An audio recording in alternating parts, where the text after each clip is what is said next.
22 meters above the death strip, suspended on a thin steel cable in total darkness, Holger Bethke hung motionless.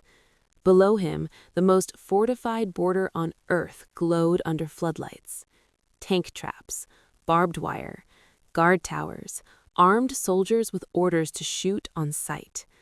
Above him, nothing but cold air and the faint hum of the cable stretching between two worlds. He had planned for almost everything. He had practiced archery for months. He had studied the layout of the border zone, memorized patrol schedules, and coordinated every detail with his brother on the other side. But he had not planned for this. The wooden pulley gripping the cable had stopped moving 3 yards short of the western rooftop. Gravity had carried him most of the way. Now it was useless. He was stuck, swinging gently in the night, with no way forward except to pull himself, hand over hand, across a gap that felt infinite. One mistake, a slip, a shout, a guard glancing up, and it would all be over. To understand how a 30-year-old electrician from East Berlin ended up dangling on a zip line over the Berlin Wall, you have to go back 8 years, to another brother, another escape, and a family that refused to accept that concrete and barbed wire could be the final word. Holger Bethke was born in 1953 in Adlershof, a district of East Berlin, into a family that, on paper, should have been loyal to the state. His father worked for the Ministry of the Interior of the German Democratic Republic. In the rigid hierarchy of East German society, that kind of position meant trust, access, and a certain level of privilege. But it also meant that when something went wrong, the fall was steeper. In May 1975, when Holger was 21 years old, his older brother Ingo did the unthinkable. Using nothing but a wooden block to probe for landmines and an inflatable air mattress to cross the freezing River Elbe, Ingo escaped from East Germany to the west. It was one of the most audacious and improvised escapes of the Cold War, a story that combined knowledge gained from mandatory military service on the border with sheer desperation and courage. When news of Ingo's escape reached the authorities, the Bethke family went from being trusted insiders to suspects overnight. The Stasi, East Germany's secret police, opened files. Neighbors were questioned. Every letter, every phone call, every conversation was now potentially monitored. For Holger, the message was clear. If you stay, you will live under a cloud of suspicion for the rest of your life. If you leave, you risk everything. He chose risk.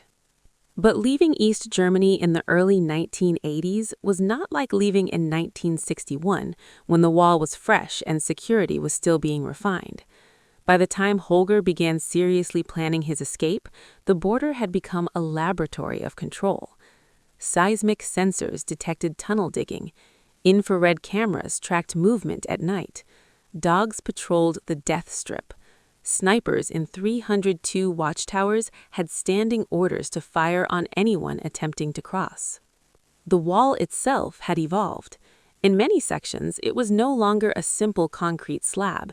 It was a layered system, an inner fence, then a raked sand strip to show footprints, then vehicle barriers, then the main wall topped with a smooth, rounded pipe to prevent climbing, then more obstacles, and finally an outer fence before you reached West Berlin. The death strip between the layers could be 100 to 150 meters wide, lit every 10 meters by high-intensity floodlights. Tunnels were still being dug, but the Stasi had gotten better at detecting them. Swimming was impossible. There was no convenient river in central Berlin. Balloons had been tried, with mixed results. Disguises and fake documents worked only if you had the right contacts and nerves of steel at checkpoints. Holger studied all these options and concluded that the real gap in the system was not on the ground, but above it. If he could find 2 buildings, one in the east, one in the west, that faced each other across the wall, and if he could somehow establish a line between them, he could go over the entire death strip without ever touching the ground. It was an idea that sounded simple in theory and nearly impossible in practice. He began training with a bow and arrow. In public parks, he told curious onlookers that he was learning circus tricks. In forests on the outskirts of the city, where no one was watching, he practiced shooting over long distances, testing how much weight a fishing line could carry, how far he could aim in dim light, and how accurately he could land an arrow in a specific zone. At the same time, he started scouting buildings. He needed a structure in East Berlin that was at least 5 or 6 stories tall, with an attic he could access and a clear line of sight to a similar building in the west. For months, he walked the streets near the wall, looking up, measuring angles, imagining trajectories. On the western side, his brother Ingo was doing the same thing. They communicated through coded letters, using return addresses that didn't exist, and through brief, cryptic phone calls routed through relatives who could be trusted. Slowly, they built a map of possibilities. Finally, they found the spot: Schmollerstrasse 5 in the east, Boucherstrasse 68A in the west. The buildings were separated by the death strip, but they were close enough, roughly 40 to 50 meters, that a well-aimed arrow could bridge the gap. Or so they hoped. Over the next 6 months, Holger made repeated visits to Schmollerstrasse 5, disguised as a tenant, a repairman, or simply a visitor who had gotten lost. He studied the building's layout, noted which apartments were occupied and when, tested locks, and identified the best route to the attic. He watched the patrol patterns of the guards below, timing their movements, learning when they were most alert and when they seemed to drift into routine boredom. He also gathered equipment: a composite fiberglass bow, powerful enough to launch an arrow over 40 meters, lightweight fishing line that could be tied to the arrow, a thicker intermediate line to pull after the fishing line, and finally a 1/4-inch steel cable, strong enough to hold the weight of a man, smooth enough to let a pulley slide across it. He built 2 wooden pulleys in the shape of a U, with grips for the hands and a safety strap for the wrist. They looked crude, almost childlike in their simplicity, but they would do the job. He and Ingo also smuggled in toy walkie-talkies from West Germany, cheap handheld radios that children use to play spy games. In this case, they would be used for the real thing. By early 1983, everything was in place. Holger chose March 31st for the attempt. It was his 30th birthday, and he decided that freedom would be his gift to himself. On the afternoon of March 30th, at around 1:30 p.m., Holger and his friend Michael Becker, who had agreed to come along, arrived at Schmollerstrasse 5 dressed in blue electrician's overalls and carrying backpacks stuffed with tools. To any neighbor who saw them, they looked like workmen on a routine service call. They used lockpicks to open doors that should have been locked, climbed the stairs quietly, and slipped into the attic under the sloped roof. Once inside, they locked the door behind them and settled in to wait. For almost 12 hours, they sat in near total darkness, eating sandwiches made with liver pâté, drinking brandy to calm their nerves, and smoking cigarettes. Through the small attic window, they could see the wall below, brightly lit, sterile, and impossibly hostile. Holger later said that during those hours, fear came in waves. He admitted, "I was afraid something would go wrong, but there was no turning back." Around 1 a.m., they began the final preparations. They tied one end of the steel cable securely around the brick chimney that rose through the attic, testing the knots again and again to make sure they would hold.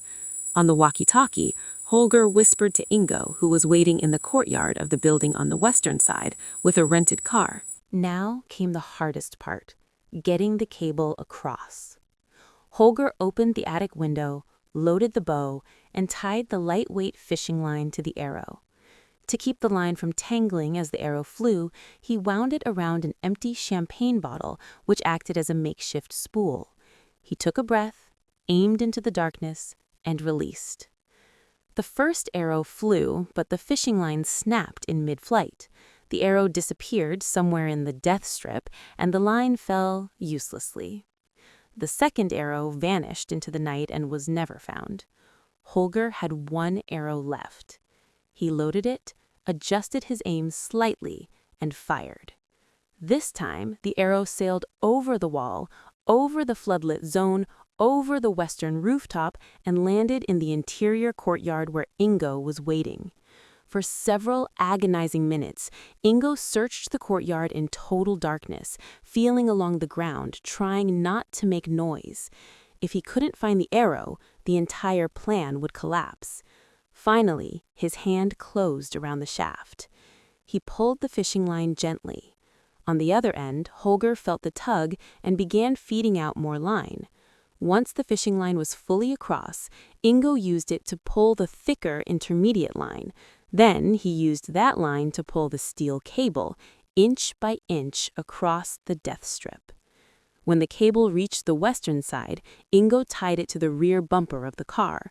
He climbed into the driver's seat and eased the car forward, pulling the cable taut. Between the chimney in the east and the car in the west, a thin steel line now stretched across one of the most heavily guarded borders in human history. It was a little after 4 a.m. Holger clipped the wooden pulley onto the cable, gripped the handles, and looped the safety strap around his wrist. He looked down one last time at the death strip below. The raked sand, the coils of barbed wire, the concrete wall, the floodlights spaced every 10 meters. 70 meters away, a guard tower stood watch. If anyone looked up now, he would be silhouetted against the sky, an easy target. He stepped out of the window and dropped. For a fraction of a second, he was in free fall. Then the pulley caught the cable and he began to slide. The sensation must have been surreal. He was gliding through the air 22 meters above the ground, held by nothing but a wooden frame and a steel wire, moving silently over a zone designed to kill anyone who entered it. The wind was cold, the cable hummed faintly under his weight. Below, the floodlights painted everything in harsh white light, but above, he was in shadow. He thought, if the guards look up, it's over. If the cable snaps, it's over. If the pulley breaks, it's over. But he kept sliding. And then, 3 yards short of the western rooftop, he stopped. The slope they had calculated was not quite steep enough. Gravity had carried him most of the way, but now the angle was too shallow. The pulley had lost momentum and locked in place. Holger hung there, swinging slightly, suspended above the death strip, with no way to go forward and no way to go back. In later interviews, he said that for a moment, panic threatened to take over. His arms ached. His hands were slipping on the wooden handles. Below, he could see a guard on patrol, seemingly half asleep, but still there, still armed. There was only one option left. Holger swung his legs up, hooked them over the cable, and began to crawl. Hand over hand, pulling with his arms and pushing with his legs, he inched forward. Every movement made the cable shake. Every meter felt like a kilometer. But slowly, painfully, he moved. Finally, his hands touched the edge of the western rooftop. He hauled himself up, rolled over the parapet, and collapsed onto the floor of the attic in West Berlin. Behind him, Michael Becker followed, making the same terrifying journey. When both men were across, they looked at each other in the dim light and realized they had done it. After 8 years separated by the wall, after months of planning and hours of terror, Holger Bethke was free. Ingo was waiting in the attic. The two brothers embraced for the first time since 1975. We barely recognized each other, Holger remembered, but it was an incredible joy. There was just one problem. The door from the attic to the stairwell was locked from the inside. They had escaped from the east, but now they were trapped in West Berlin with no way out. Ingo used the walkie-talkie to call the West Berlin police. When officers arrived and broke down the door, they found 2 exhausted men covered in dust and sweat, grinning like they had just won the lottery. On the eastern side, it took nearly 3 hours for the border guards to notice the steel cable stretching from the chimney to the west. By the time they did, Holger and Mikkel were already being processed as refugees. The Stasi launched an investigation. They pulled files, questioned neighbors, and reconstructed the timeline. What they found was humiliating. Just 1 week before the escape, Stasi agents had conducted a routine inspection of attics in buildings near the wall, and they had found nothing suspicious. Holger and Mikkel had been so careful, so quiet, that not a single alarm had been raised. 2 months earlier, 2 other men had tried something similar in the same neighborhood and failed. The Stasi had assumed that after that failure, no one would try again. They were wrong. For the East German regime, the escape was more than an operational failure. It was a propaganda disaster.